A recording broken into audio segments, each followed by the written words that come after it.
growing controversy over whether or not to police fake news stories on social media platforms like Facebook. In the aftermath of the election, employees there are now reportedly taking on CEO Mark Zuckerberg over this very issue. NBC national correspondent Miguel Almaguer is at Facebook headquarters in Menlo Park, California, with more on that. Miguel, good morning to you. Hey, Matt, good morning. It's believed more than 60% of Americans get their news from social media websites, and Facebook is the world's most powerful social media platform. But now the company's CEO, Mark Zuckerberg, is reportedly under fire within the company for not doing enough to take fake news stories off the site. The headlines are as shocking as they are fake. ISIS oil king paid off Hillary Clinton. Pope Francis endorses Trump. Now growing concern these fake stories may have had real influence on voters. Google announced it's taking steps to ban fake news stories from its site. The company telling the BBC. From our perspective, there should just be no situation in which fake news gets distributed. Facebook clarified it already prohibits ads, saying, "Our team will continue to closely vet all prospective publishers and monitor existing ones." But just days ago, CEO Mark Zuckerberg said he didn't want the company to become the arbiter of truth and downplay the influence of fake news. The idea that fake news on Facebook, of which it's a very small amount of the content, influence the election in any way, I think, is a pretty crazy idea. There's a lot of skepticism among Facebook employees that the top sort of echelons of the company are taking this seriously. Now BuzzFeed, partially owned by our parent company, NBC Universal, is reporting the existence of a secret renegade task force of Facebook employees. BuzzFeed spoke to 5 of them. They believe the company is only paying lip service to the problem. When you mark something for nudity or for violence and it's taken down almost immediately, Facebook hasn't applied that same sort of rigorous standard to fake news. While Facebook had no comment about the existence of a task force, Hillary Clinton's campaign is lashing out against the site.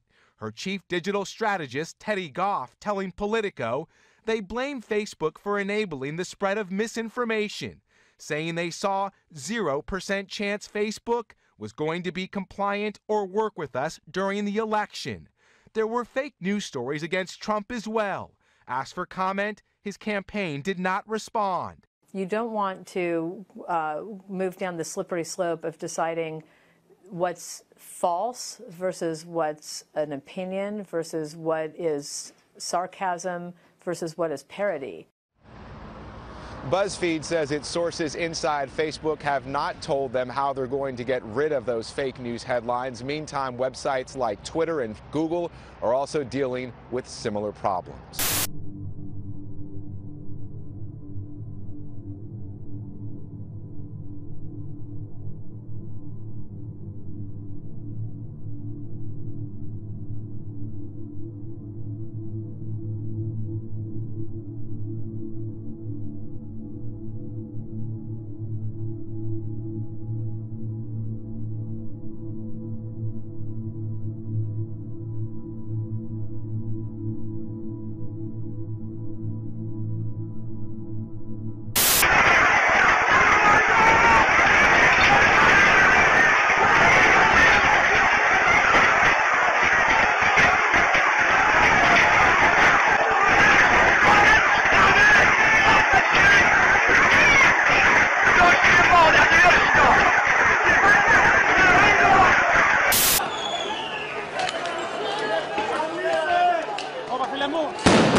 Kiev convulsed by violence.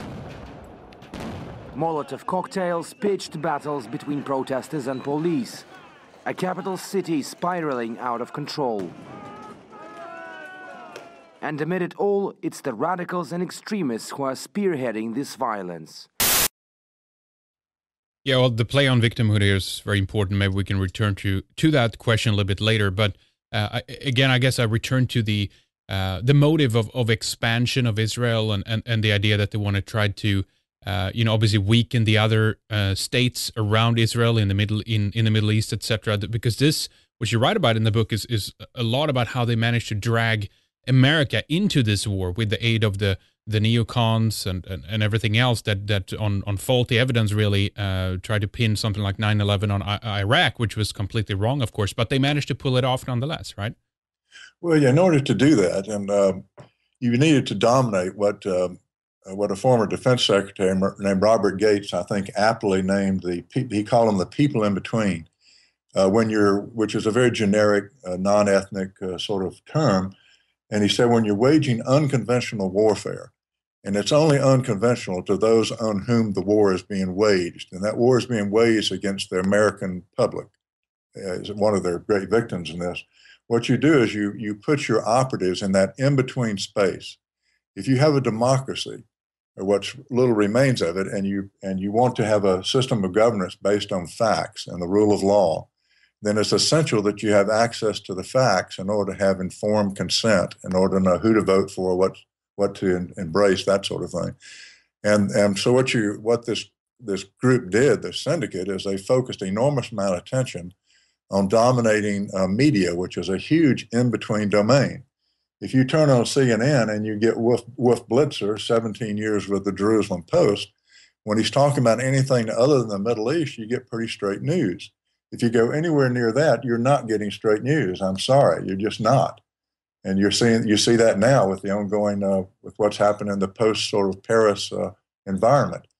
But if you focus on advancing a narrative through dominance in media, in pop culture, in politics, in think tanks, in education, those 5 key domains, then you can induce people to embrace a narrative that they themselves can't really see that they're embracing, because it's the screen, the sort of frame through which they now perceive their world. So you noticed how we segued seamlessly from a Cold War, fighting at people who hate our values, into a war on terrorism, fighting against people who hate our values. Yeah. And yet the values that are being undermined are the very values on which the country was founded, and they're in serious jeopardy right now. Yeah, for sure. Tell us more about those 5 domains again. Let's repeat those again and see what areas that people are manipulated within. Well, media being the most obvious. Here, Canada, of course, was the Izzy Asper clan and the Black Conrad Black and that crowd. Here, it's the media dominance. All you need to do is turn on the news channels and look at the leadership within media. And if you go to pop culture, it's helpful, and particularly in film. If you want me to embrace a narrative, it helps if you can sort of pre-stage that narrative through numerous storylines that attract me into look at a screen and go, oh, that's very interesting, and then suddenly that storyline becomes a reality. And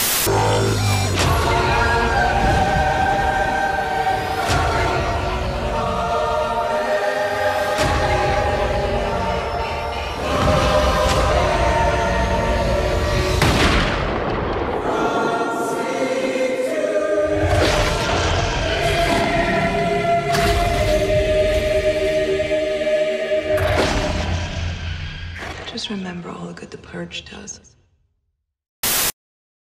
By the time you embed this sort of fiction, in enough mindsets, then suddenly you've got this shared mindset that becomes a consensus, and then you embed that consensus in politics and media and education and whatnot, and suddenly worldwide you've got the emergence of what we've now got. The strategic toppling of various leaders and countries in the Middle East have kind of changed a bit since Iraq and Afghanistan, which was one method of doing it. I think what we've seen now in Libya and Egypt, and of course, which has now kind of spiraled out of control a bit in Syria and Iran too, is that the groups that we're talking about is basically largely through the West and NATO, etc., kind of funding various revolutionary groups. This is basically how Al-Qaeda arose with the war between Afghanistan and Russia. We now have ISIS and these organizations, whoever might be at the top of that, controlling them, that could be debated, but they're kind of running amok. But point being, they're being sponsored by the West in an effort to try to detopple them, and it did work in a country like Libya. So what nature do you think a conflict with Iran would do? Would they do the same thing? We kind of saw Twitter and the social media being part of this, of bringing out people onto the squares of the capitals in the city and demanding these leaders to step down, etc. Is that the nature of a war with Iran? In truth, we've sort of been at war with Iran for at least since '79 with the so-called revolution there. But keep in mind, if you back up a little further, when George Herbert Walker Bush was the CIA director, he fired the Mossad, the Israeli intelligence, as our source of intelligence in the region, including our intelligence in Iran, because he found, as with everything that we found coming out of Tel Aviv for the most part, they were lying to us. They were putting their interest ahead of ours, which is to be expected if you're an intelligence agency for a particular nation state. I would want my CIA to put my interest ahead of Israel. At the same time, that's the problem here, because this entangled alliance that we have, and we were urged not to do this, dating back to George Washington, said, do not do this, and we did it anyway. That we've had people manipulate our intelligence to take us to war.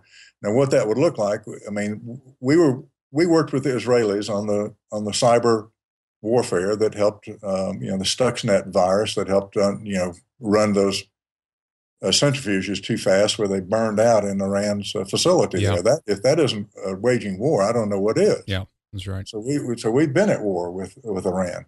The question is, cui bono, who really benefits if we go to war with Iran?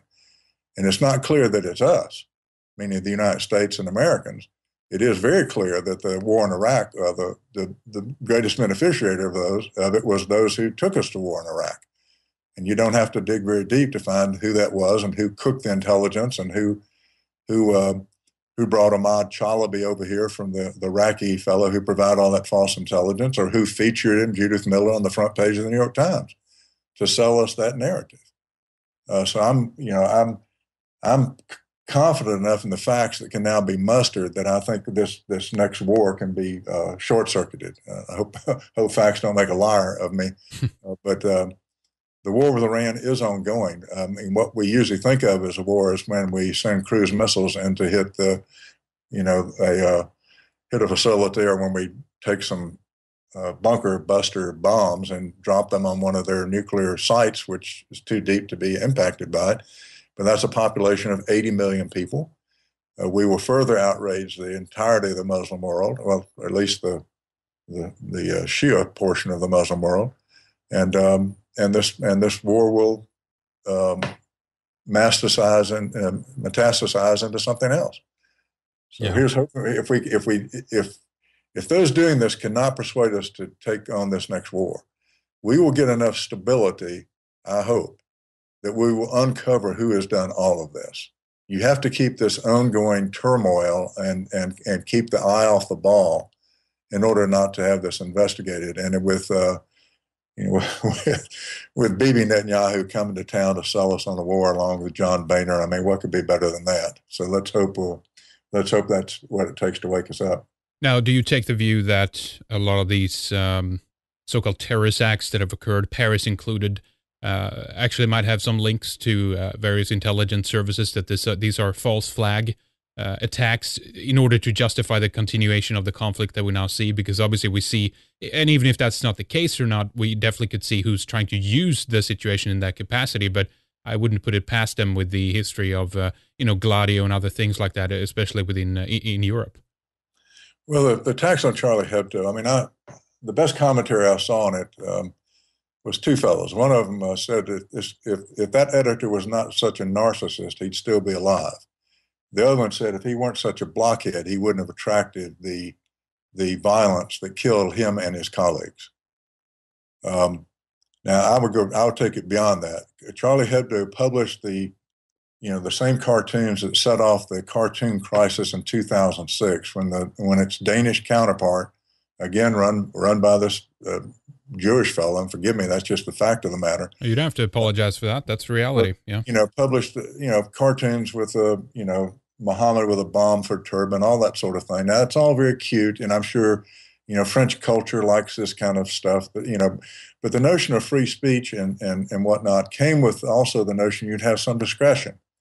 You don't yell fire in a movie theater, And so the extent to which they'd already been firebombed once, they had guards around them. They had a credible, threats beforehand. So once that happened, and I think this goes to the second part of your piece, once these people were attacked by these Islamic terrorists, then yes, it definitely was used to advance an agenda. It wasn't a terrorist attack; it was an anti-Semite attack.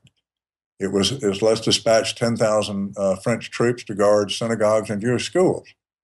Let's hype this notion that it's really an attack on civilization. I mean, I don't know if you recall, but in order to brand the Taliban, in March of 2001, there was an attack on the Buddhas at Bamiyan. These are these ancient Buddhas on the Silk Road and outside of Kabul.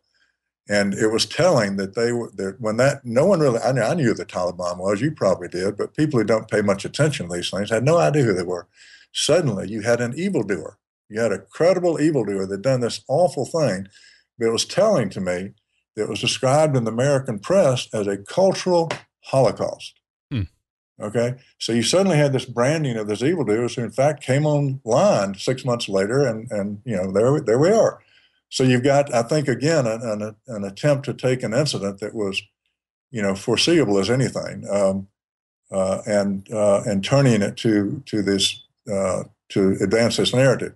Now we'll find out in time whether indeed it was some kind of a false flag. Who knows? But it's interesting that one of the two fellows was at one time a roommate of the underwear bomber. Yeah, so-called underwear on Christmas Day, 2000, whatever it was. A Nigerian who managed to walk through security at Schiphol with no passport, having just bought a ticket for cash that had an incomprehensible flight plan to get him to where he wanted to go, very indirectly. And he was walked through. And then you look into that, and I'm sure you've talked with people on your show who've covered this, and you look at the people who handled security for Schiphol were an Israeli firm that was the same firm that had co-responsibility for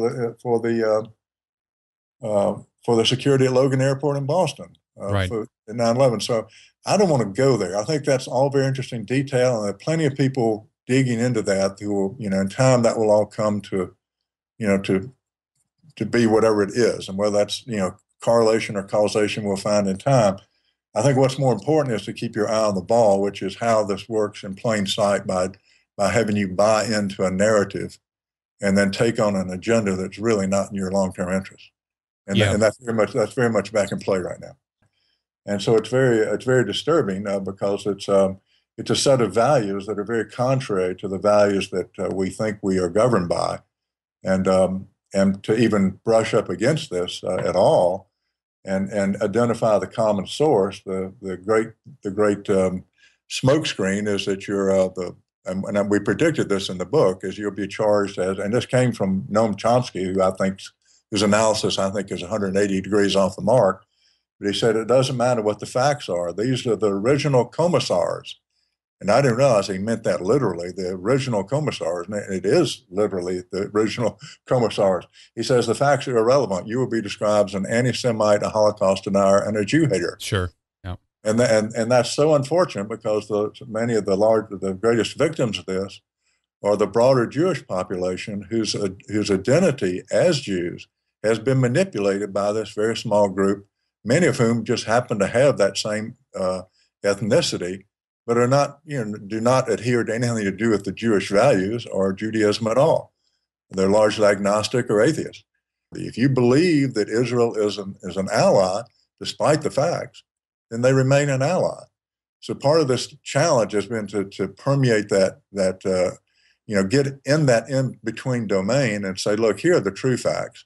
In politics, if you just go down the list of those who've now come to power and the key agenda-setting committees, you'll get an idea of what has been done.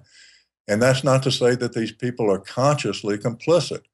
It's that they themselves believe that they're doing the Lord's work, so to speak, by advancing an agenda that's consistent with the far right in Israel, that's inconsistent with our values, but we've been led to believe something very different. This sort of notion of what it is that we're fighting, and we're trying to make this very generic and show the repetitive behavior patterns and the sort of criminal behavior templates by which this works. You displace facts with manipulated beliefs. That's a classic one. You know, the 5 primary pieces of intelligence on which we relied to go to war in Iraq, none of them were true. Yet we were led to believe that all of them were true. How does that happen? Yeah. You know? Yeah. And so once you can get people to see how this works and they begin to see it themselves, I mean, there's no saying that best story wins. And the people being profiled are master myth makers and sophisticated storytellers. Mm-hmm. Yeah. And if you concentrate on dominating that in-between space, then you've dominated the story. There's an old saying, and again, in system science, you can't solve a problem until you know what the problem is. And, that's right. So that's the immediate issue, is to make sure people realize there is a problem, and here's its common source, and quit pretending it's otherwise, and don't be intimidated by those who want to shut you up with a smokescreen that they've used on others, because this is too serious. Just keep in mind the second part of the title is also hugely important. It's how deception and self-deceit took us to war. The first part is easy, but the self-deceit portion is far more sinister and often much more difficult for people to grasp. Yeah. Yeah. But the book provides the tools where people can begin to look in the mirror and say, "Oh my God, you know, am I unconsciously part of this due to my own beliefs?" And the short answer is yes.